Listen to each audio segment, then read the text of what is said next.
Assalamualaikum warahmatullahi wabarakatuh.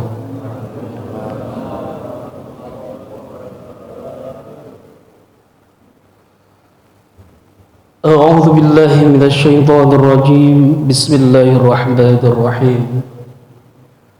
Nahmaduka Allahumma ya man manaha babahu bil walidati ilahiyah wa syaraha sudurahum bil fuyudatir rabbaniyah wa mala'a qulubahum bil ulumil ladunniyah wa amaddahum min khazain bil fadli bil indadatil kathiratil mustafawiyyah faj'ala minhum a'immatan listikhrajil ma'nal khafiyyah wal 'ittilai 'ala sirril khususiyyah wal kalimatil maradiyyah wa faddala man syaa minhum liyukhrij 'anhu 'ala sa'iril bariyyah rahmatan minallahi ta'ala wa fadla ala hadhihi al-ummati al-muhammadiyah. Ashhadu an la ilaha illallah wahdahu la syarika lah taqriran bihi wa tauhidan wa ashhadu anna sayyidana muhammadan abduhu wa rasuluhu la nabiyya ba'dah. Allahumma salli wa sallim wa barik ala habibina wa syafi'ina wa maulana muhammadin wa ala alihi wa ashabihi ajma'in, amma ba'du. Yang sama-sama kita hormati segenap DKM Masjid Al-Ikhlas, wabil khusus Bapak Aib Saifuddin, Bapak Haji Oman Fatur Rahman, dan juga wabil khusus kepada para jamaah salat subuh yang mudah-mudahan senantiasa Allah berikan kesehatan lahir dan batin. Allah senantiasa menambahkan kekuatan iman dan Islam di dalam diri kita. Dan mudah-mudahan Allah ridho kepada ibadah kita khususnya pada pagi hari ini, dan mudah-mudahan kelak ini akan menjadi saksi kelak di yaumil qiyamah nanti. Amin amin ya rabbal alamin. Tiada kalimat yang paling indah tentu selain kalimat rasa syukur kehadirat Allah Subhanahu wa taala.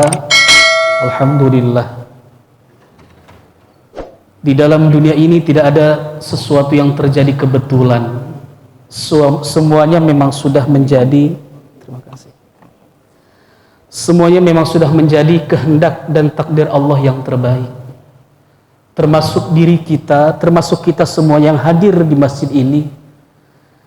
Ini bukan, saya mah karena udah biasa sholat subuh. Tidak.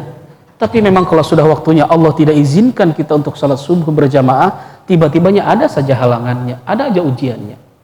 Tapi memang nyatanya Allah pilih kita di antara mungkin tetangga kita ataupun saudara kita yang lainnya. Allah pilih kita untuk apa? Untuk sama-sama merasakan nikmat karunia indahnya di waktu pagi hari, indahnya di waktu subuh. Hanya orang-orang yang istiqomah sholat subuh, hanya orang-orang yang istiqomah bangun di pagi hari untuk melaksanakan sholat tahajud, untuk kemudian dia melangkahkan kakinya ke masjid, sholat berjamaah.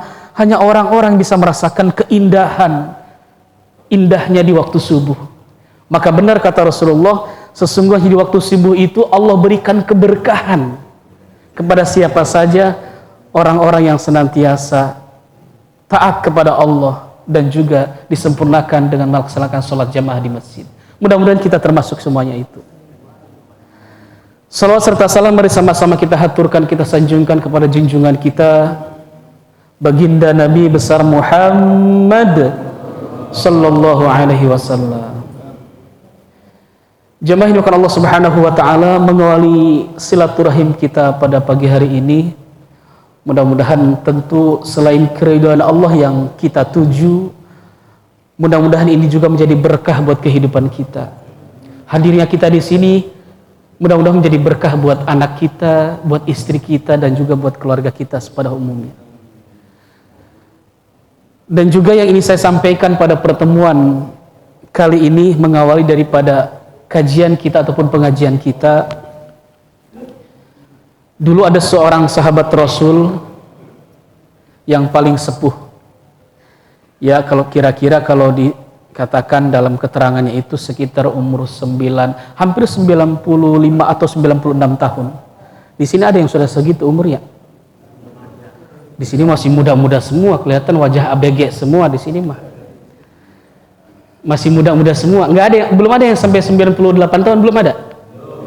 Paling sepuh umur berapa? Angkat tangan, kelihatan, jangan angkat tangan, kelihatan banget sepuhnya gitu. Masih muda semuanya. Dulu ada seorang sahabat Rasul namanya Ibnu Ummi Maktum. Siapa yang tidak kenal beliau waktu itu? Salah seorang sahabat Rasul yang paling sepuh, dan ketika masuk Islam pun memang sudah dalam keadaan usia sudah sangat sepuh. Tapi luar biasa ketika kemudian mengatakan asyhadu alla ilaha illallah wa asyhadu anna Muhammadar Rasulullah, ketika berikrar di hadapan Rasulullah masuk Islam, itu dari semenjak itu tidak pernah ketinggalan sholat jamaah di masjid. Umur sudah 95-96 tahun dalam keterangannya. Tapi luar biasa. Dan dulu mah ke masjid, jalan ke masjid nggak kayak kita sekarang. Kalau sekarang Masya Allah, ada bisa ditempuh dengan motor, dengan mobil, apalagi di rumahnya dekat, jalan halus. Kalau dulu di Mekah, itu kan jalan nggak kayak Mekah sekarang, jalan penuh batu, terjal gitu kan, luar biasa. Dan dikatakan dalam keterangannya Ibnu Maktum itu rumahnya termasuk sahabat, rumahnya yang lumayan jauh dari masjid, jauh. Di sana kalau umroh saja misalkan 1-2 kilo tidak terasa, karena memang apa, sudah terbiasa seperti itu. Ibnu Ummi Maktum salah seorang sahabat Rasul, sudah sepuh, pas begitu masuk Islam itu paling rajin sholat jamaahnya di antara para sahabat yang lainnya. Hampir setiap sholat 5 waktu itu selalu hadir. Dan dikatakan dalam beberapa keterangannya itu Ibnu Ummi Maktum itu sering kemudian kalau sholat jamaah itu berada di barisan paling depan dan paling sebelah kanan. Paling sebelah kanan. Kenapa?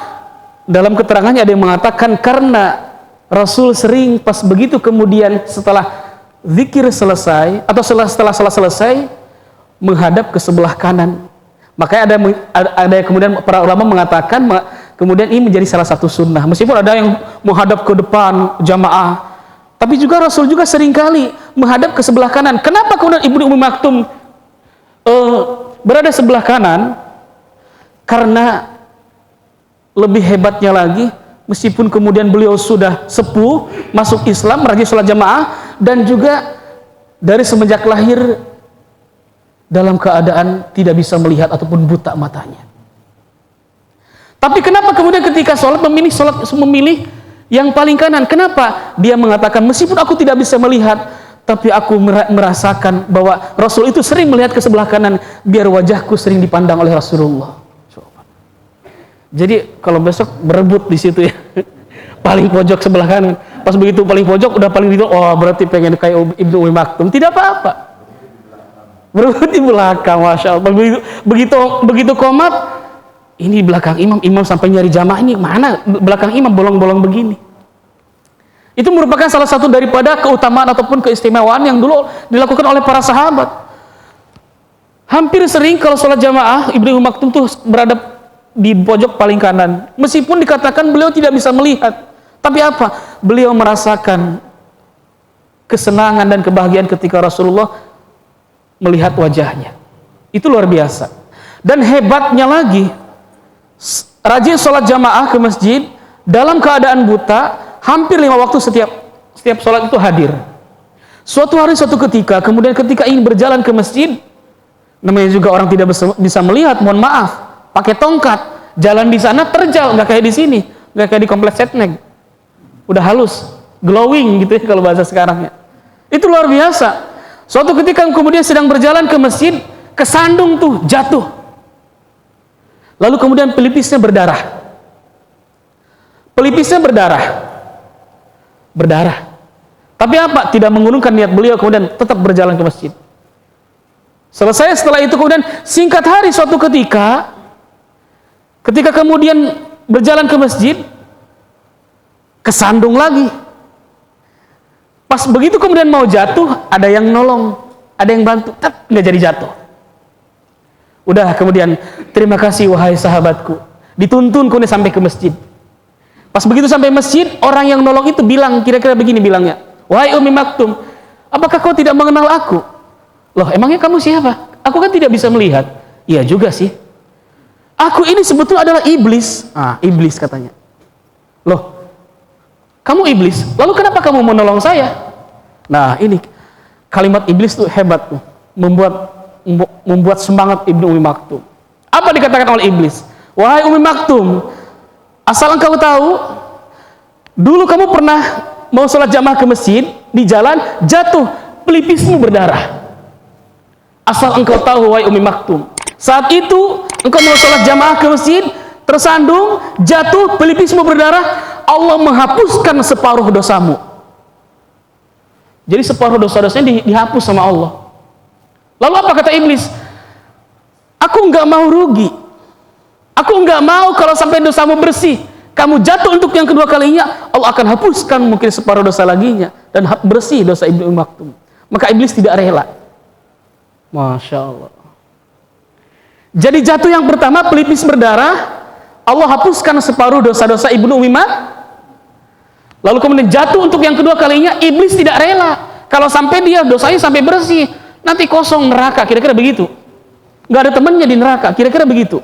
Akhirnya apa? Ditolong sama iblis. Iblis mengatakan, aku nggak mau kalau sampai kamu untuk jatuh yang kedua kalinya, kemudian pelipismu berdarah lagi, Allah akan hapuskan seluruh dosa-dosamu.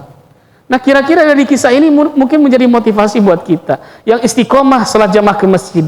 Ya, kalau hanya sekedar kesandung kakinya berdarah, ingat Ibnu Ummi Maktum. Buta, sudah sepuh, berdarah, Allah hapuskan separuh dosamu. Kita luar biasa, bukan tidak ada ujian, bukan tidak ada rintangan ketika kita ingin berjamaah ke masjid, itu luar biasa.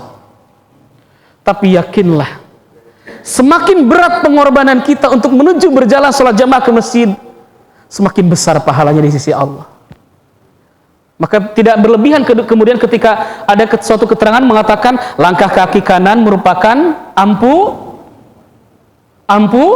ataupun maghfirah. Langkah kaki kirinya kemudian rahmat kasih sayang Allah. Maka mudah-mudahan istiqomahnya kita sholat jamaah ke masjid itu merupakan penghapus ataupun pembersihan daripada dosa-dosa kita yang sering kita lakukan. Kita mah Masya Allah, kita cita-cita pengen masuk surga apa masuk kemana Pak? Pak? Halo? Kita pengen masuk surga apa masuk kemana? Ya habis ini masuk ke rumah dulu ya. Nanti maksudnya setelah itu kita ujungnya pengen masuk surga. Cita-cita kita pengen masuk surga. Kalau kita ngandelin amal ibadah kita mah kayak jauh dah model kita mah. Sedekah kadang-kadang banyak nggak ikhlasnya, baca Quran kadang-kadang banyak malasnya, hadir ke pengajian juga kadang-kadang banyak alasannya, sholat jamaah juga kadang-kadang ada aja alasannya. Cita-cita pengen masuk surga memang terlalu luar biasa. Tapi apa? Mudah-mudahan dengan ibadah yang kita lakukan istiqomah setiap kita sholat jamaah ke masjid itu merupakan daripada pembersihan dosa-dosa kita di hadapan Allah Subhanahu wa Ta'ala. Jadi mudah-mudahan besok tambah semangat dan berebut sebelah pojok paling kanan kan gitu. Tapi kalau imamnya misalkan menghadap ke depan bagaimana? Ya udah berarti di belakang imam siap-siap. Tapi kalau imamnya salah, siap-siap menggantikan maju. Begitu. Bapak Ibu Allah Subhanahu wa Ta'ala, kemudian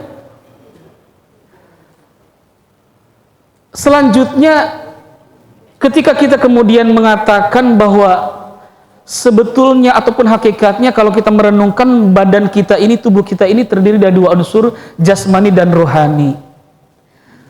Unsur jasmani adalah tubuh kita yang kasar ini, badan kita yang kasar ini. Badan kita diciptakan oleh Allah, tubuh kita diciptakan oleh Allah Subhanahu wa Ta'ala berasal dari tanah. Allah menciptakan Nabi Adam, permulaannya bahan dasarnya adalah tanah. Berarti tubuh kita ini berasal dari tanah. Dan asupannya pun, makanannya pun itu adalah segala sesuatu yang bersumber dari tanah. Kita makan nasi ditanam di padi ya. Padi ditanam di Kita makan sayuran ditanam makan ayam Ayam juga makan biji-bijian berasal dari tanah. Jadi tubuh kita ini berasal dari tanah. Kemudian makanannya pun asupannya adalah segala yang bersumber dari tanah. Maka tubuh kita ini yang sering kita hias, yang sering kita ganteng-gantengin gitu ya, yang sering kita rawat ini, jaga kesehatannya, maka tubuh kita ini dari tanah, asupannya makanannya tanah, maka akan kembali menjadi tanah. Kalau udah dikubur menjadi tanah. Nah, unsur yang kedua adalah ruh, ruhani. Ruh ini berasal dari Allah. Allah tiupkan ruh di dalam janin kandungan ibu kita ketika berumur 4 bulan. Ruh berasal dari Allah, maka asupannya pun, makanannya pun tidak cukup dengan makan makanan yang enak. Tidak cukup dengan makanan-makanan yang enak, tapi apa? Ruh ini adalah asupannya adalah firman Allah. Maka orang-orang yang senantiasa rajin membaca Al-Quran, istiqomah dalam zikirnya, dalam wiridnya, yakinlah ketenangan batin akan dia temukan. Kadang-kadang masalah seabreg-abreg pun, masalah sebanyak apapun, tapi apa? Karena dia sudah punya polanya, sudah punya trik dan caranya. Semua itu adalah ujian dari Allah. Kita kembalikan kepada Allah, dia zikir, dia wirid, dia baca Quran, tenang lagi hatinya. Seperti halnya ketika kemudian badan kita lapar, kita asupin makanan, tenang. Dan kemudian ruh ini berasal dari Allah, maka segala makanan yang bersumber itu, makanannya pun adalah firman Allah, atau asupannya adalah firman Allah, atau dengan zikrullah, mengingat Allah. Dan ruh ini nanti akan kembali kepada Allah Subhanahu wa ta'ala. Di dalam keterangan ataupun keterangan para ulama, ruh itu bisa bersumber kemudian dinamakan dengan ada dalam hati kita ataupun jantung kita. Maka kemudian ketika badan selelah apapun, badan kalau kita sudah terlalu capek, tubuh kita kalau kita porsir untuk aktivitas dalam kehidupan sehari-hari, dari kerja dari pagi sampai malam lagi, kalau tubuh itu lelah akan capek. Kalau tubuh istirahatnya cukup dengan tidur, bangun segar lagi. Tapi coba kalau ruh kita yang capek, hati kita yang capek, kadang-kadang badan tidur sih udah. Tapi kalau ruhnya yang capek, hatinya yang capek, bangun tetap aja kepikiran gitu ya, enggak tenang, gelisah. Itu bukti bahwa ruh kita istirahatnya bukan dengan tidur atau dengan makan yang enak, tapi apa? Dengan zikrullah, mengingat Allah, dengan membaca Al-Quran.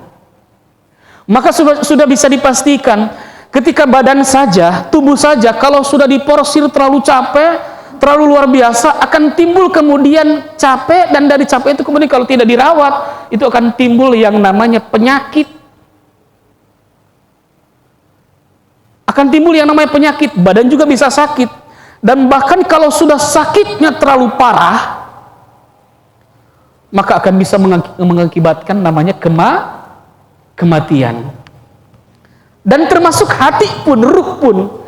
Itu ruh, kalau tidak pernah dikasih asupan, kalau tidak pernah dikasih zikrullah, kalau tidak pernah dikasih wirid, tidak pernah baca Quran, Masya Allah, lelah itu ruh, lelah itu hati, capek itu hati. Maka apa? Badan sih sehat, tapi pikirannya capek, tapi ruhnya capek. Badan capek bisa sakit, sakitnya parah bisa mati.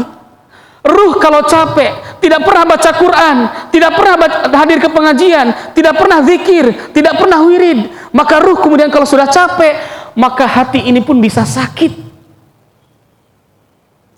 Beda dengan sakit hati. Tapi kalau sudah hatinya yang sakitnya, ini yang jadi masalah, karena ada faktornya, ada unsurnya. Kenapa? Karena ruhnya, hatinya tidak pernah istirahat, tidak pernah dikasih asupan yang baik, tidak pernah baca Quran, tidak pernah dengar nasihat, tidak pernah apalagi, tidak pernah wirid, tidak pernah zikir, maka sudah bisa dipastikan ruh ini kemudian capek, akan timbul kemudian penyakit hati. Kalau sakit hati beda. Sakit hati sama penyakit hati beda apa sama Pak ya? Kira-kira? Ya bisa beda, bisa sama gitu kan. Tapi yang lebih parah lagi, kalau sudah hatinya yang sakit, menjadi penyakit hati. Badan capek, sakit kalau sudah terlalu parah, mati. Hati ataupun ruh tidak pernah dikasih asupan, tidak pernah diistirahatkan, capek, sakit hatinya, akan timbul penyakit hati. Dan begitu juga hati, kalau sudah penyakitnya sudah terlalu parah, maka hati itu bisa mati. Kira-kira begitu. Badan aja bisa capek, bisa sakit, bisa mati. Ruh juga, hati juga bisa capek, bisa sakit, dan kalau sudah sakitnya terlalu parah, maka hati juga bisa mati. Dan bahayanya, orangnya sih masih hidup, kitanya sih masih hidup, badannya masih hidup, tapi hatinya sudah mati. Itu yang paling bahaya. Coba nanti kita sama-sama kita akan belajar. Saya akan coba bahas tentang hati, tentang masalah hati. Jadi istilahnya dengan mengatakan hati-hati dengan penyakit hati, nanti hati bisa mati. Hati-hati dengan sakitnya hati kita, penyakitnya hati kita. Kalau sudah terlalu parah sakitnya, itu akan mengakibatkan hati bisa mati. Dan parahnya, dahsyatnya, bahayanya,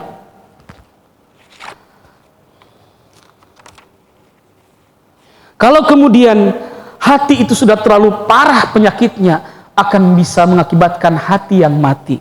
Dan tanda hati yang mati, di dalam kitab ini diterangkan bahwa tanda hati yang mati itu ada dua. Ini badan sih masih sehat, tapi ruhnya yang capek, hati kita yang capek, maka kemudian akan timbul penyakit hati. Kalau sudah terlalu parah, terjangkit penyakit hati yang parah, maka hati bisa mati. Bahaya, apa bahayanya? Karena salah satu daripada tanda hati yang mati yang pertama adalah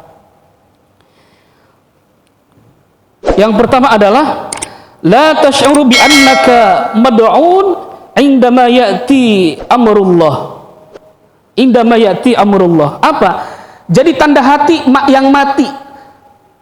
Hati yang mati, tanda yang pertama adalah ketika datang perintah Allah, itu hatinya biasa saja, tidak merasa terpanggil. Itu sudah termasuk penyakit hati, sudah termasuk dalam dikategorikan hatinya mati. Ini ada kemudian tiap hari, Masya Allah, tiap hari terdengar suara kelantunan azan dari masjid. Ini speaker masjid sampai ke rumah kan Pak? Kedengeran Pak? Berarti yang tidak terdengar, yang tuli itu apanya? Telinganya apa mata hatinya? Kan ada lagunya itu ya, yang buta mata hatinya, yang tuli kesombongannya, salah gitu kesombongannya. Jadi tanda hati yang mati yang pertama adalah ketika datang perintah Allah, itu tidak merasa terpanggil. Hayya 'alas shalah.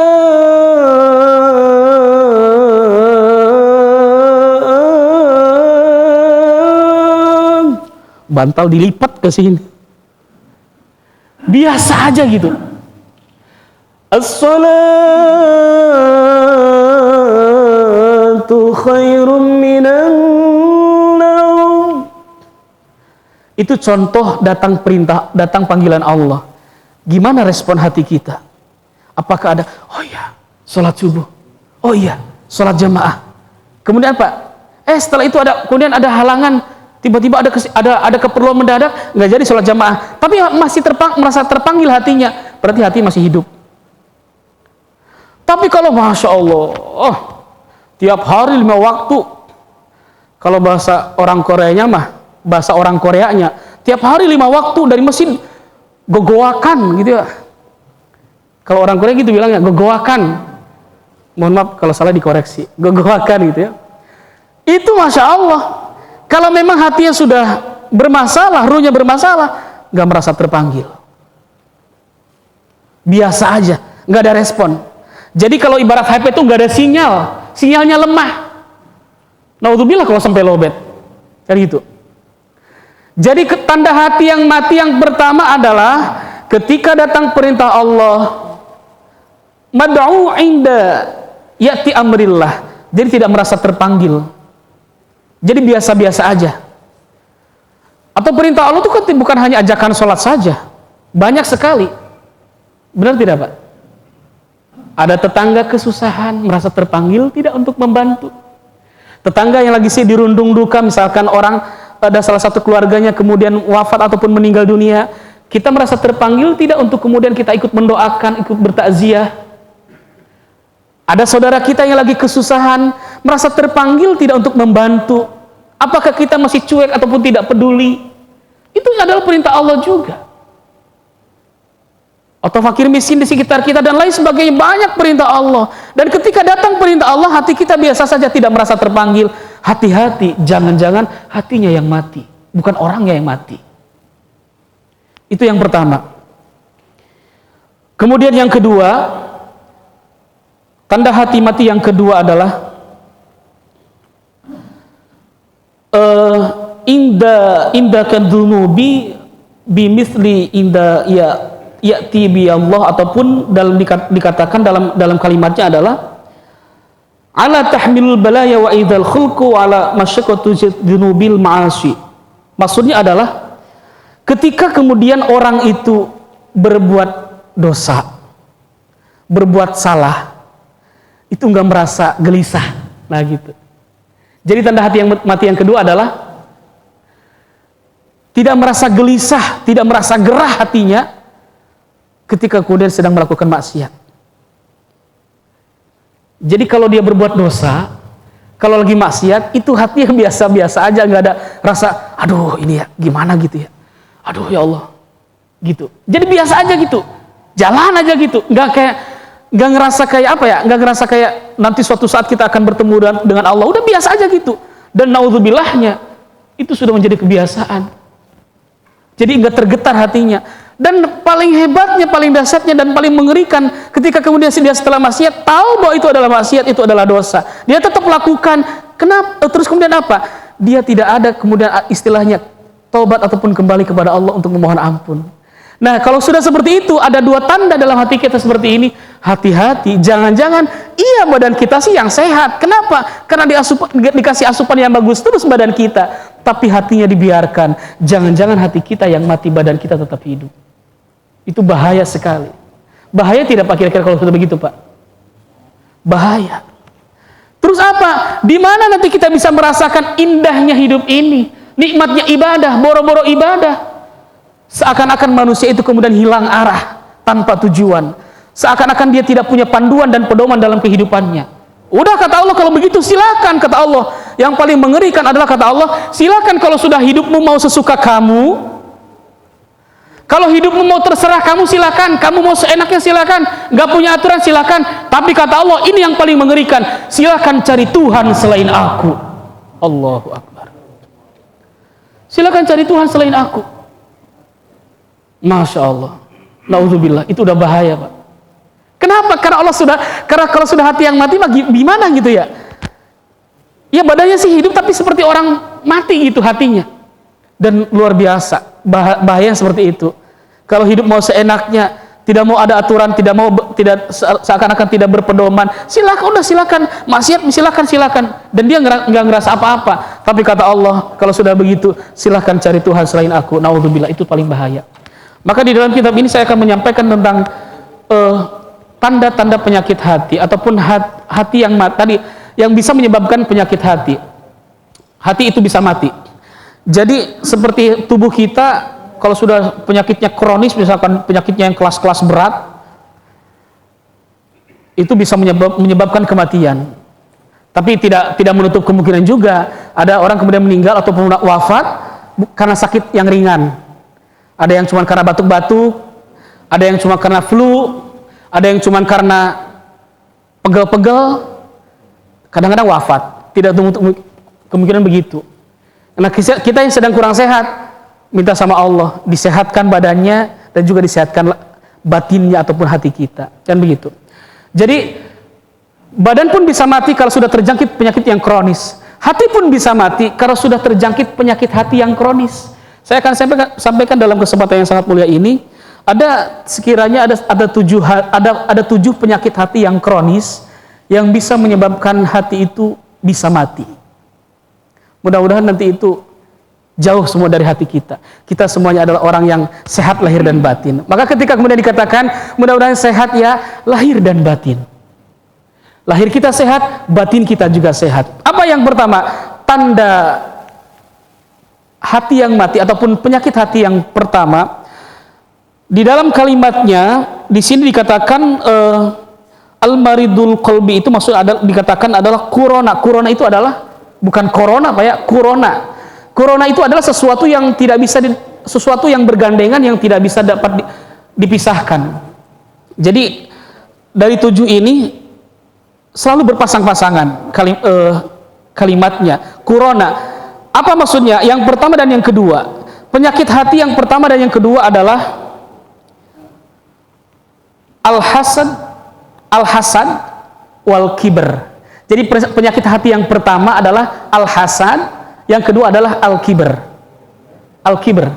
Apa itu al-hasad? Mungkin kita sering dengar, oh dia suka menghasut gitu Pak ya. Hasud itu apa Pak? Hasud.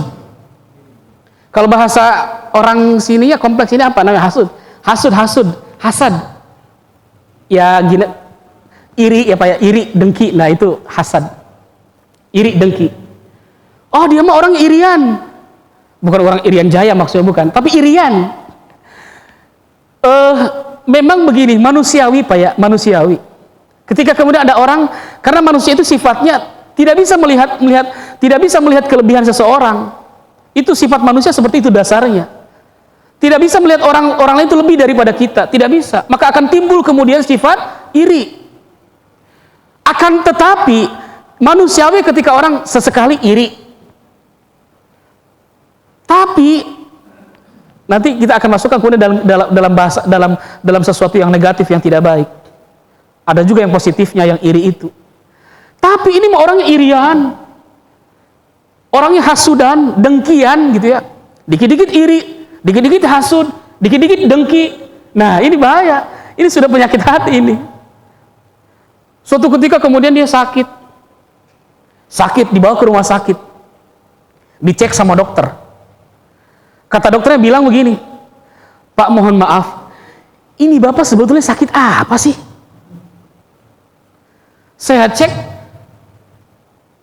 jantung normal, paru-paru normal, asam urat normal, darah tinggi normal, gula darah normal. Ini Bapak sebetulnya sakit apa sih? Dia bilang begini katanya. Iya Pak dok, mohon maaf dokter. Kenapa? Saya lemes. Kenapa? Tetangga saya habis beli mobil baru. Jantung sehat, hati normal, paru-paru normal. Kemudian sakit, dicek sama dokter bilang sakit apa sebetulnya Pak? Iya dok, mohon maaf. Tetangga saya apa? Habis beli rumah baru. Nah, itu berarti bukan penyakit batinnya tuh, tapi bukan penyakit lahirnya, tapi batinnya yang sakit. Irian, dengkian, sesekali hasud. Manusiawi tidak Pak? Kita pernah iri nggak Pak? Jujur, kita pernah iri kan Pak? Pernah hasud pernah? Pernah dengki pernah? Pernahnya berapa kali?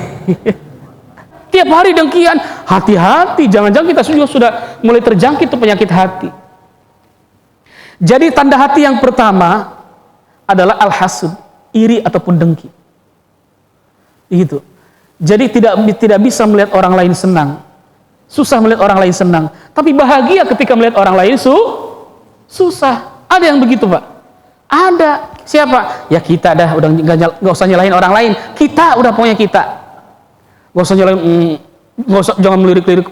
Jangan. Atau nggak usah dalam hati. Alhamdulillah saya mah tidak. Nah hati-hati juga nih, hati-hati nih. Itu nanti masuk pada al-kibr. Udah kita deh. Iya alhamdulillah. Saya juga kadang-kadang astagfirullah. Kadang-kadang sering begitu. Hati-hati, itu berarti kita sudah mulai terjangkit penyakit hati.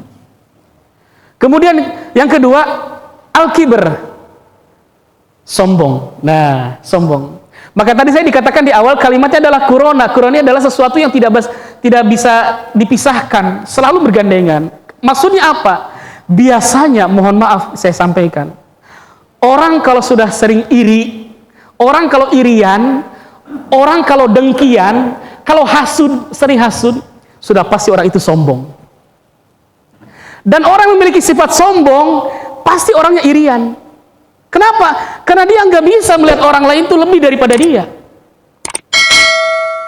Tapi ketika ada orang lain lebih rendah daripada dia, lebih susah daripada dia, baru dia kemudian senang. Gitu. Makanya apa? Kalimatnya adalah al-hasad wal kibar.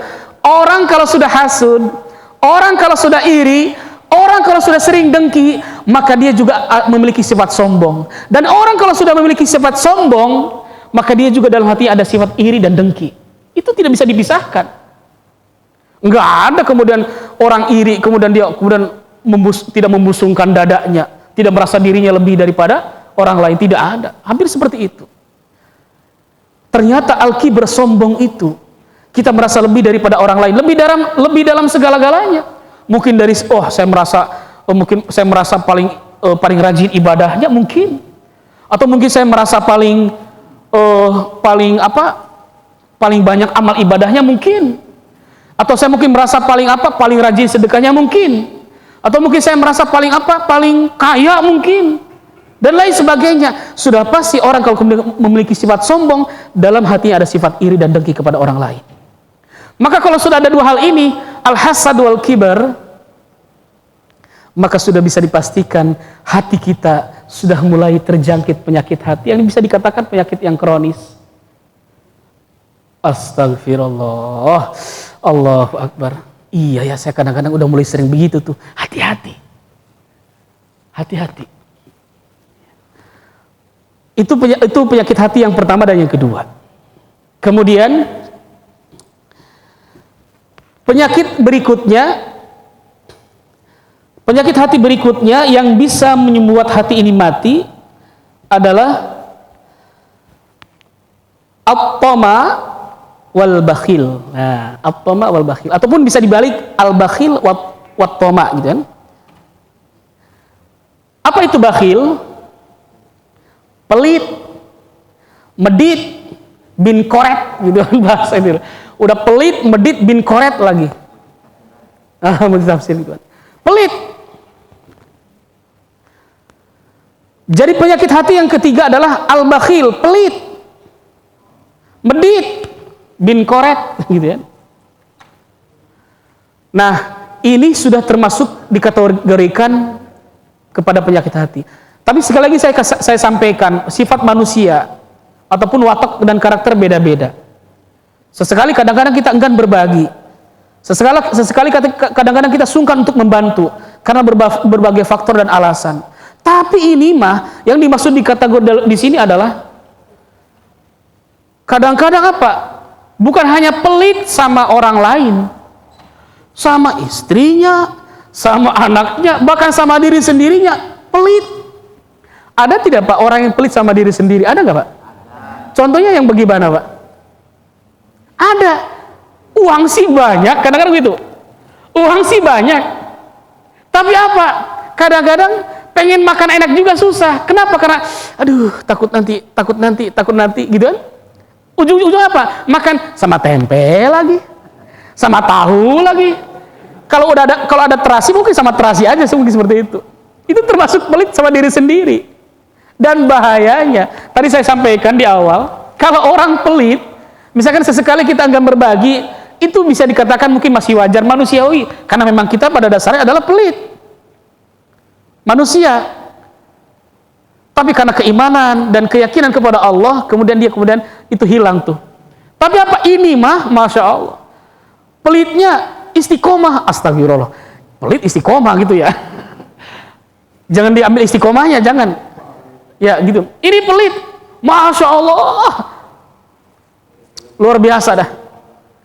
Tapi bisa juga disampaikan begini. Kalau untuk, mohon maaf saya sampaikan dalam kesempatan yang sangat mulia ini. Kadang-kadang ada tipe manusia atau tipe orang yang apa?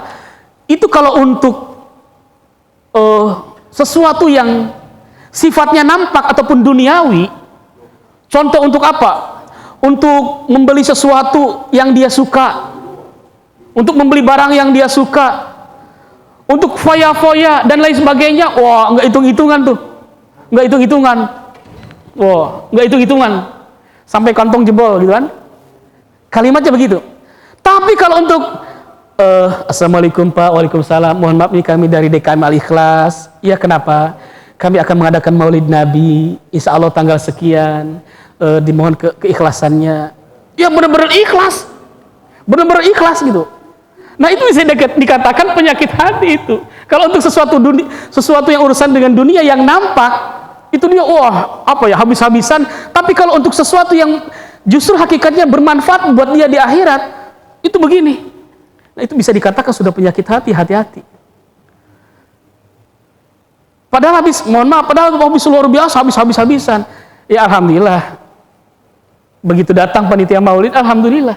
Tapi kalau sudah itu menjadi ada dalam diri kita, karakter itu ada dalam diri kita, hati-hati. Itu mungkin sudah hati kita sudah mulai terjangkit penyakit hati. Al-bakhil. Kemudian apa? Yang keempat adalah at-tama. At-tama itu apa? Adalah tamak. Kalau bahasa Indonesia apa? Rakus gitu ya. Rakus. Masya Allah. Tadi saya sandingkan corona, sesuatu yang tidak bisa dapat dipisahkan. Biasanya kenapa? Karena orang kalau sudah pelit, pasti dia rakus. Karena orang kalau dia benar-benar sudah sering pelit, medit, biasanya rakus. Dan orang rakus biasanya pelit. Itu mah orang yang di sono, di sini mah nggak ada. Orang di sono. Itu orang yang di sono, bukan yang di sini. Yang di sana nggak tahu. Itu gitu. Jadi rakus atau bakhil, toma. Orang yang pelit sudah pasti biasanya dalam hatinya juga rakus. Kalau untuk dia, wah yang penting masa bodoh lah, yang penting saya kenyang. Yang penting cukup. Tapi kalau untuk berbagi, tar dulu. Gitu. Al-bakhil wa toma. Corona, sesuatu yang tidak bisa dipisahkan. Maksudnya apa? Orang kalau sudah terjangkit penyakit hati yang bakhil pelit, maka dalam hati juga ada unsur rakus. Dan juga sebaliknya, kalau dalam hati ada unsur rakus, itu pasti pelit. Itu hati-hati. Itu ternyata sudah mulai terjangkit penyakit hati kita. Nah itu ya kemudian penyakit hati yang ke-3 dan ke-4. Kemudian yang ke-4 dan ke-5, ke-5 dan 6, penyakit hati yang ke-5 dan ke-6 itu adalah al-ghadab wal kadhib. Al-ghadab wal kadhib. Apa al-ghadab itu? Ghadab itu apa? Marah, wah gitu, marah, emosional, temperamen, gitu kira-kira. Jadi ya kita pernah marah nggak Pak? Apa di sini ada yang nggak pernah marah gitu? Lurus aja gitu, adem aja ada ya? Ada yang begitu? Nggak ada ya? Semua kita pernah marah Pak ya? Pernah marah. Tapi ini masukkan dalam kategori di sini adalah apa ya bahasa ini ya? Kesenggol dikit, marah. Senggol dikit, marah. Nah, itu meskipun mungkin secara lahiriah bisa kita katakan mungkin dia mah karena sakit, mungkin karena lagi kurang sehat, mungkin karena difaktorkan karena darahnya tensi lagi naik, mungkin atau dan lain sebagainya. Tapi ini mah orang normal, orang sehat, tapi temperamen, dikit-dikit marah, nggak bisa kena omongan orang lain, nggak bisa kena nasihat orang lain, dikit-dikit apa, nggak terima, dikit-dikit nggak terima, normal dia. Al-ghadab, gitu. Al-ghadab. Jadi kalimatnya adalah al-ghadab itu adalah pemarah, gitu. Pemarah itu bukan sekali ya tidak dikatakan kemudian ya dia marah karena untuk sesuatu yang benar, itu mah beda. Dia memarah karena nasihatin, itu beda. Tapi ini mah ada kan Pak yang model begitu kan, ada kan? Yang dikit-dikit marah, kesinggungan orangnya. Ya itu udah bagian runtutan dari awal tuh, kesinggungan. Apalagi tuh sombong juga, pelit juga, marah-marah juga, temperamen juga. Nah itu bagian daripada penyakit hati yang sudah mulai menjangkit dalam hati kita. Iya. Nah al-ghadab, kemudian wal kadhib. Apa al-kadhib itu? Dusta. Al-kidhbu atau wal kadhib, dusta. Bohong. Nah itu. Jadi ternyata bohong juga termasuk penyakit hati Pak. Kita boleh bohong tidak Pak? Boleh ya, tapi bohong yang bagaimana dulu gitu ya. Bohong yang bagaimana dulu gitu kan. Nah ini maksudnya apa? Ketika dia berbohong, itu nggak ngerasa bersalah gitu. Ataupun apa? Yang tadi saya katakan, naudzubillah, bohongnya sudah istiqomah. Sudah berkelanjutan. Jadi apa? Ketika apa ya? Jadi bahasanya adalah al-kadzib, dusta itu sudah di lisan, Pak. Oh, bahasa sekarang mah kita jarang ngomong gitu ya. Kenapa? Karena kadang-kadang kita sih dekat kadang-kadang, tapi apa? Begini kan? Kebohongan sudah di jari, maksudnya gitu. Kan sekarang sudah zaman medsos gitu kan. Memang iya kadang-kadang kumpul bareng gitu kan. Anak, istri, cucu, cicit, tetangga, itu pos ronda penuh sama orang. Tapi yang nggak ngobrol orang, nggak apa, nggak bohong, nggak apa. Tapi apa? Jarinya itu yang main. Maksudnya apa? Kalimatnya adalah memang iya kebohongan itu kemudian sudah di lisan, ataupun kebohongan sekarang mungkin sudah di jari, tanpa pikir panjang, sudah menjadi kebiasaan. Hati-hati, itu sudah menjadi penyakit hati. Nah, gitu kira-kira. Jadi al-ghadab wal kadzib. Jadi yang kelima adalah pemarah, ataupun temperamen, ataupun dikit-dikit marah, emosional, tapi orangnya sih normal, sehat dia. Emosional, bahkan kadang-kadang Masya Allah kalau bahasa keren anak-anak muda sekarang tuh senggol bacok katanya gitu kan. Senggol bacok gitu kira-kira. Senggol dikit, nggak terima, bacok gitu kan. Senggol dikit, nggak terima. Oh, kata orang Koreanya pasea gitu kan. Tahu pasea, Pak? Oh, berantem ya. Pasea tuh bahasanya Pak AF kayaknya. Pasea gitu, pasea tuh cekcok gitu kan. Kesenggol dikit gitu, nggak terima gitu. Kesinggungan, padahal itu orang masang status bukan buat dia. Karena dia merasa tiba-tiba japri. Ini apa maksudnya ini? Lah, kenapa? Oh, berarti masih normal kesinggung, berarti hatinya nggak mati gitu.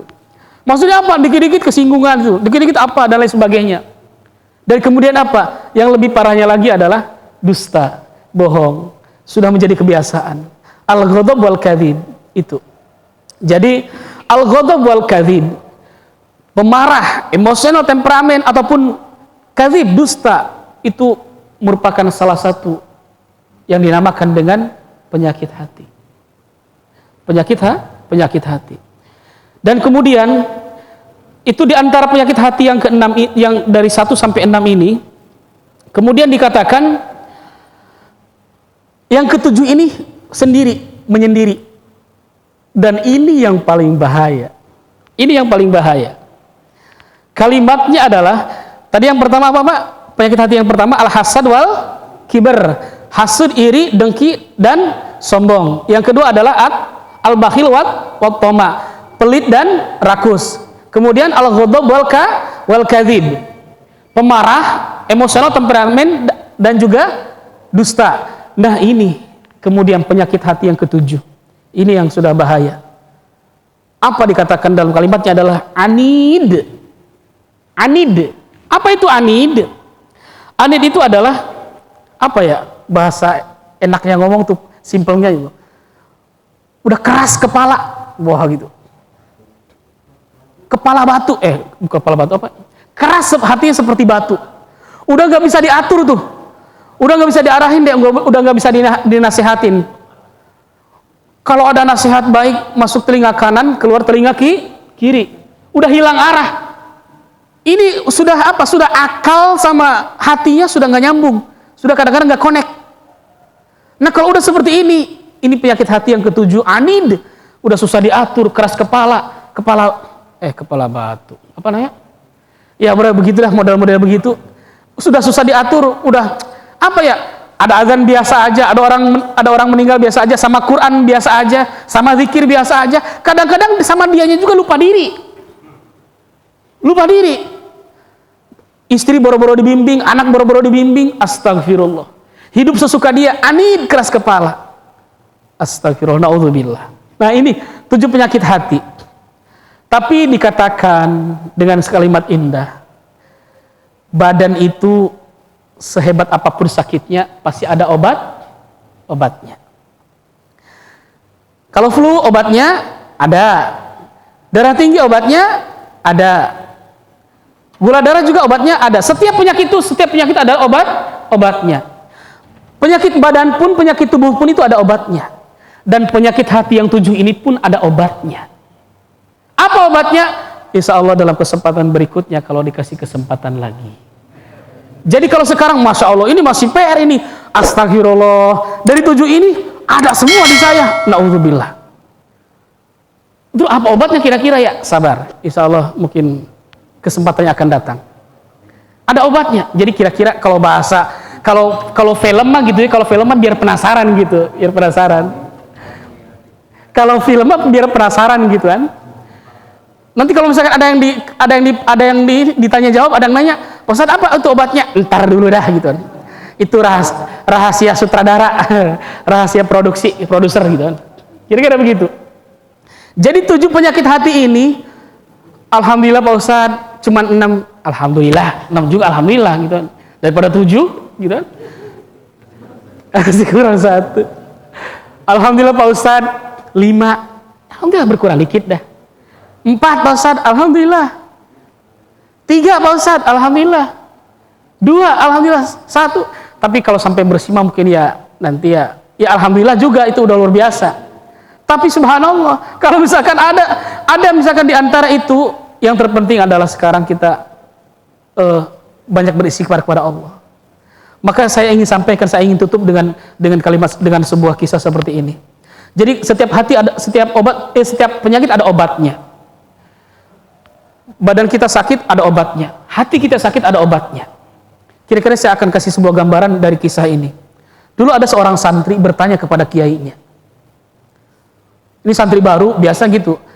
Orang kalau lagi belajar semangatnya lagi baru, itu kadang-kadang agak songong emang. Begitu. Ini orang kadang-kadang, mohon maaf, ada santri baru lagi senang belajar tuh. Nanyanya agak songong sama kayaknya, agak kurang sopan gitu. Kiai, saya mau tanya nih. Ya, wahai santriku, mau tanya apa? Saya mau tanya nih, ini kan Kiai suruh saya tiap hari baca Quran. Terus apa gunanya? Orang saya nggak ngerti artinya. Sama ada model santri nanya Kiai begitu. Ya mungkin kalau bahasanya ngenakin yang sedikit mungkin begitu. Tapi kedengarannya kurang sopan. Tapi memang kadang-kadang begitu. Kalau orang kadang-kadang lagi semangat belajar dan lagi baru mengenal sesuatu, itu lagi menggebu-gebu, kadang-kadang mohon maaf kurang adab. Kadang-kadang adabnya yang kurang. Seorang santri pun sama.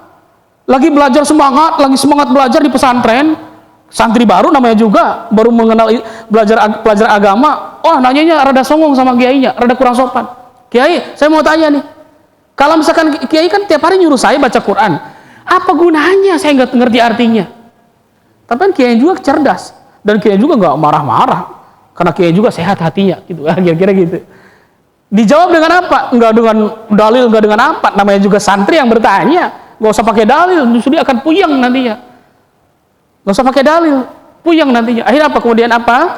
Disuruh tuh santri itu, wahai santriku, kamu tadi tanya begitu. Ya Kiai, saya pengen tahu apa jawabannya, apa solusinya. Kiai kemudian cuma nyuruh santri itu, di situ ada bak mandi, di situ ada keranjang. Kemudian apa kiainya? Wahai santriku, kau isi ember itu atau bak mandi itu dengan air, kau ambil dari sumur atau dari sungai itu dengan menggunakan keranjang ini. Silahkan. Anak itu kemudian rada mikir, keranjang itu rapat apa bolong-bolong, Pak? Bolong gitu kan? Bolong. Akhirnya apa? Dilakukan oleh si santri itu. Diambil lari. Pas begitu sampai ke ember atau bak mandi, cuman celak gitu kan. Dia berusaha lagi, ambil lagi terus, cuman celak. Akhirnya lama-kelamaan dia lakukan seperti itu, nyerah juga sama kiainya. Kiai, nggak mungkin, mustahil saya suruh menuhin bak mandi itu atau ember itu dengan keranjang ini. Nggak mungkin, nggak akan penuh-penuh. Nah, kira-kira begitu. Cerdas kiainya. Akhirnya apa? Ya itulah juga dengan pertanyaan kamu tadi. Kamu nanya sesuatu yang nggak mungkin, apa gunanya kamu baca Quran tiap hari? Tapi apa manfaatnya buat saya? Saya nggak ngerti artinya.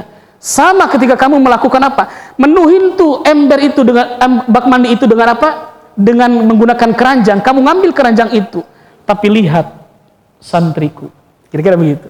Tapi lihat apa yang terjadi, perubahan apa yang terjadi kepada keranjang itu. Tadinya kotor jadi bersih. Tadinya kotor jadi bersih. Begitu juga dengan kamu bertanya, wahai kiai, ini kita baca Quran tiap hari disuruh. Tapi saya nggak ngerti artinya. Buat apa? Sia-sia. Sama seperti kamu ngisi bak mandi itu dengan keranjang itu, mustahil. Tapi lihat perubahannya. Keranjang itu kemudian jadi bersih. Kamu baca Quran tiap hari, nggak ngerti artinya, tapi kamu terus baca istiqomah, maka Allah akan membersihkan hati kamu, Allah akan lembutkan hati kamu. Kira-kira begitu. Jadi bahasa enak langsung santrinya, iya juga ya. Nah, jadi kabar bahagia, menjadi penyemangat lagi buat bapak-bapak yang istiqomah baca Quran, yang istiqomah dengan zikirnya, yang istiqomah dengan wiridnya. Mungkin hati kita selama ini kemudian menjadi tenang, mendapatkan kebahagiaan. Kadang-kadang Masya Allah tenang aja gitu. Mungkin daripada wirid kita, zikir kita, baca Al-Quran kita yang sering kita baca setiap hari. Meskipun kita nggak ngerti paham maksudnya ataupun maknanya apa. Tapi apa? Yakinlah kemudian Allah melembutkan hati kita, Allah membersihkan hati kita melalui bacaan-bacaan Al-Quran, melalui bacaan-bacaan zikir yang kita lakukan setiap hari. Nah, kira-kira itu jadi nanti sedikit tuh bocoran obatnya begitu dah kira-kira. Tapi nanti itu rahasia produser ya, rahasia sutradara. Setiap penyakit ada obatnya, setiap penyakit hati ada obatnya. Insya Allah dalam kesempatan yang lain saya akan sampaikan apa obat daripada 7 penyakit hati ini. Gitu. Itu saja yang dapat saya sampaikan. Selanjutnya ada yang mau bertanya. Silakan.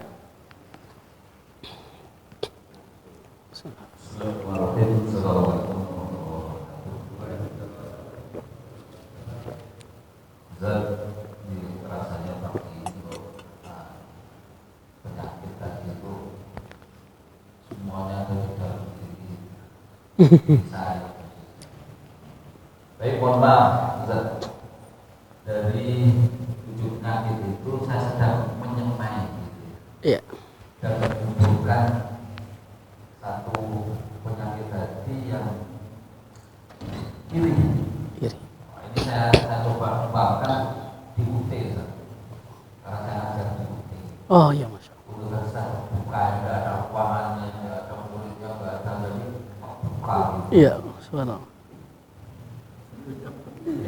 Terbuka bro, terbuka. Iya. Rasa iri ini kita kembangkan dalam konteks membangun kesadaran. Iya. Jadi saya ini cleaning service, tukang sapu. Saya mengembangkan kalau di depan saya bersih, tetangga saya masih kotor, saya iri supaya tetangga saya juga bersih. Jadi saya harus nyambungin mengembangkan iri. mengembangkan rasa iri. Iya. Supaya tetangga saya juga bersih. Iya. Yang nggak sempat bersih.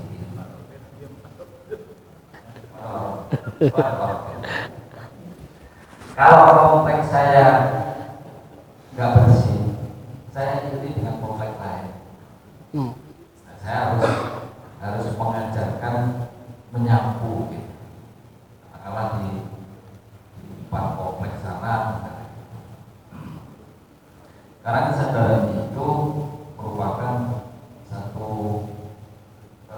dasar kita di dalam memahami agama dalam konteks ini. Di dalam Al-Quran banyak kita temukan kalimat la yastawi atau wa ma yastawi. Iya. Karena wa ma yastawi al-a'ma wal basir wal dhulma wal nur wal nur wa ma yastawi al-ahya wal amwat. Jadi tidak sama orang yang buta dan yang melihat. Tidak sama lingkungan yang bersih dan lingkungan yang kotor. Tidak sama pintu gerbang yang bersih dengan pintu gerbang yang kotor. Jadi ini saya coba kembangkan rasa iri. Iri dalam konteks kalau seseorang beramal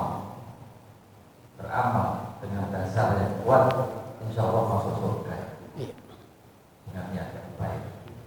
Nah ini iri, bagaimana kita bisa masuk surga? Dengan mengamalkan satu amalan yang didasarkan dengan pengetahuan agama kita, bahwa hanya Islam yang mengajarkan kebersihan. Orang yang itu biru,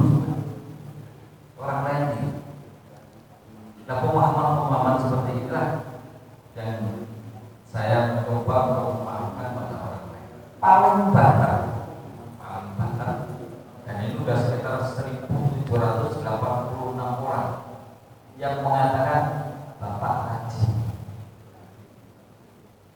Tapi saya sampaikan dari 1.786 baru satu orang yang mengatakan mohon Bapak saya ganti nyambung. Yang lainnya baru mengatakan Bapak Haji. Nah, bersebatas itu gitu.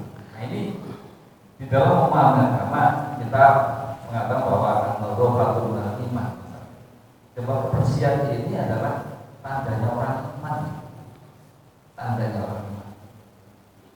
Tidak hanya di sini, di Monas para penyapu kebersihan di Monas itu kita sampaikan bahwa Bapak adalah ahli surga.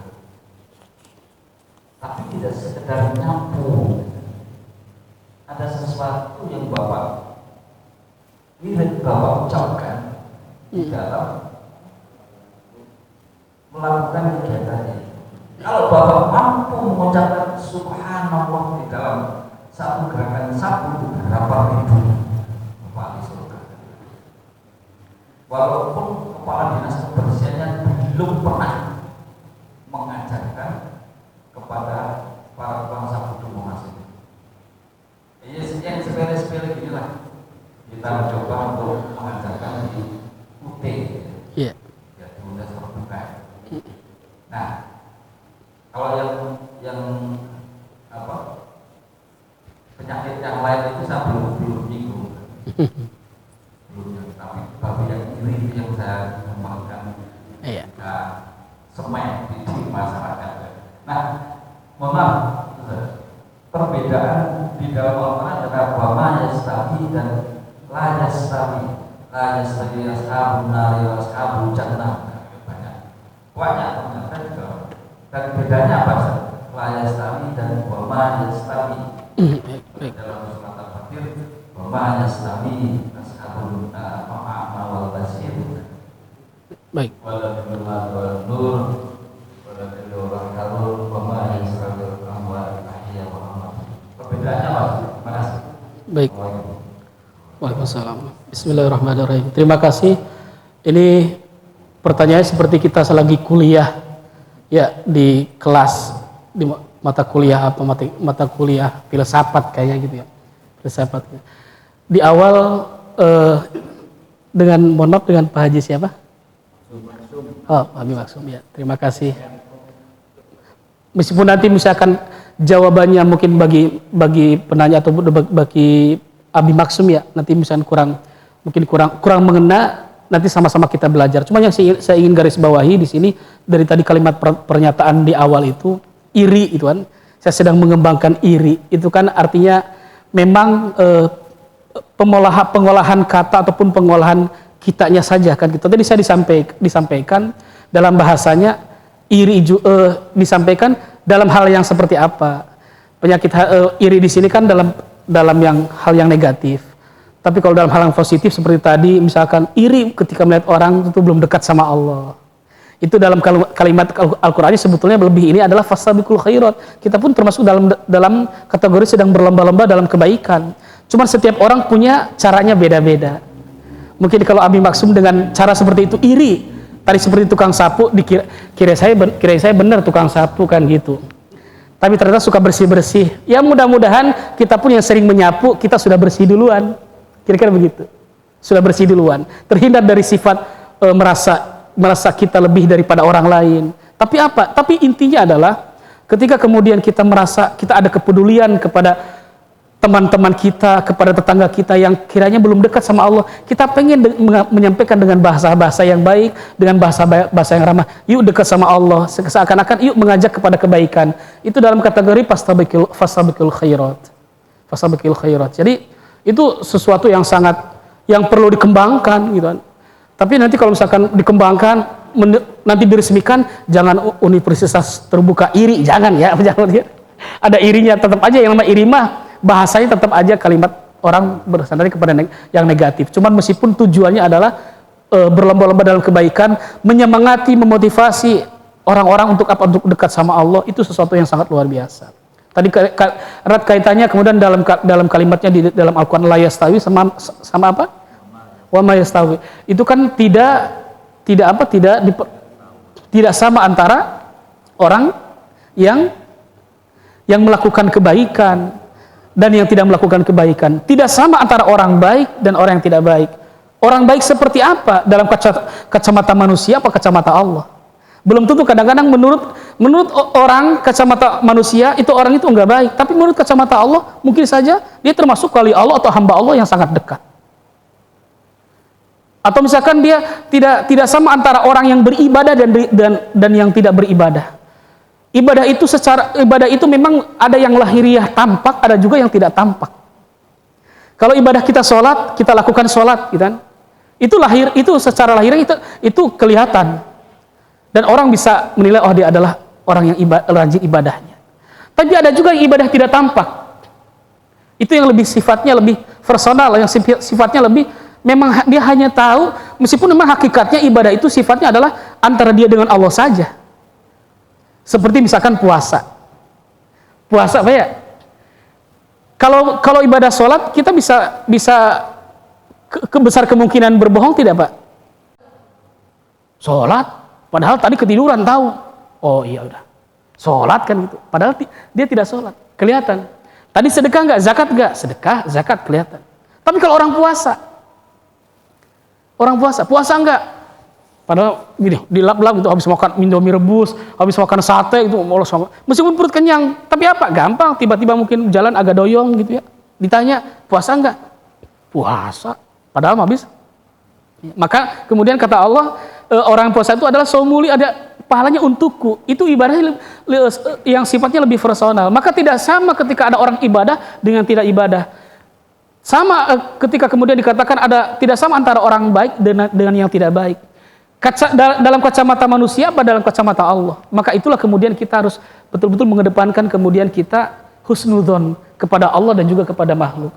Jadi yang dikatakan la yastawi sama wa ma yastawi itu adalah tidak sama antara orang yang dekat dengan Allah dengan orang yang tidak dekat dengan Allah. Tidak sama orang yang membelanjakan hartanya dengan orang yang enggan untuk membelanjakan hartanya di hadapan Allah. Tidak sama antara orang yang baik dan orang yang tidak baik. Tidak sama antara orang yang benar dan orang yang suka berbuat salah. Tapi ujungnya adalah puncaknya. Kadang-kadang keriduan itu bisa kita dapatkan melalui ibadah kita. Tapi kadang-kadang orang dengan maksiat pun awalnya justru Allah turunkan rahmat di situ. Kadang-kadang begitu. Mungkin model kita mah kan karena kita mungkin sudah terbiasa rajin ibadah. Kita alhamdulillah tuh Allah kasih keringanan, Allah kasih kemudahan dalam melakukan ibadah. Tapi ada juga kadang-kadang orang harus dibenturkan dulu dengan maksiat baru dia sadar. Kita pernah nggak begitu Pak? Pernah Pak ya? Dan kadang-kadang jadi mohon ampunnya tuh benar-benar kerasa benar gitu ya. Habis apa? Habis melakukan maksiat dulu. Tidak semua kemudian ketika kemudian Allah menurunkan keridoannya itu dalam sesuatu hal yang baik saja, tapi justru ada sebagian manusia kemudian dia dekat kepada Allah atau sampai kepada Allahnya melalui maksiat yang dia lakukan dulu. Akhirnya setelah itu dia menyadari dan kemudian beristighfar kepada Allah. Untuk lebih detailnya, lebih jelasnya, kira-kira ingin saya sampaikan seperti itu. Tidak sama antara orang yang baik dan orang yang tidak baik. Tidak sama antara orang yang melakukan ibadah dan tidak melakukan ibadah. Tidak sama antara orang yang ini dalam hal pahala lagi. Tidak sama antara orang yang senantiasa mengajak orang untuk beribadah dengan hanya orang yang memikirkan diri sendirinya saja, kan gitu. Tidak sama. Itu semuanya ada hitung-hitungannya. Itu semuanya akan ada konsekuensi, akan ada balasannya semuanya. Dan catatan Allah itu maha sempurna, tidak akan pernah terlewat sedikit pun. Mungkin kalau misalkan nanti jawabannya kurang memuaskan atau mungkin kurang bisa mengena, insya Allah di pertemuan selanjutnya kita akan kenakan lagi. Kira-kira seperti itu. Ya. Itu saja Pak yang sudah saya sampaikan. Mohon maaf mengawali daripada silaturahim kita pada kesempatan yang sangat mulia ini. Mudah-mudahan kalau ada kata-kata atau yang tadi disampaikan tidak manah di hati, bahasanya tidak manah, tidak keterima di hati atau mungkin menyinggung hati perasaan Bapak, mohon dimaafkan. Tapi kebenaran segalanya mutlak dari Allah Subhanahu wa taala. Mudah-mudahan dengan yang disampaikan tadi itu menjadi pengingat buat kita, alarm buat kita. Iya, Masya Allah. Kita pengen menghadap Allah nanti dengan yang terbaik, dan kita juga pengen masuk surga kan gitu, pengen masuk surga. Mudah-mudahan dengan terhindarnya dari penyakit hati itu, kita akan semakin dekat kepada Allah. Kita bisa menjalankan kehidupan ini dengan penuh ketenangan, dengan penuh kedamaian. Apalagi yang kita pikirkan hanya ibadah kepada Allah Subhanahu wa taala. Meskipun nanti penyakitnya ataupun obatnya belum sempat saya sampaikan pada kesempatan pagi hari ini, insya Allah dalam kesempatan berikutnya jika ada waktu, ada kesempatan, kita akan bahas bersama-sama. Sekali lagi mohon dimaafkan. Wallahu muwaffiq ila aqwamit thoriq. Wassalamualaikum warahmatullahi wabarakatuh.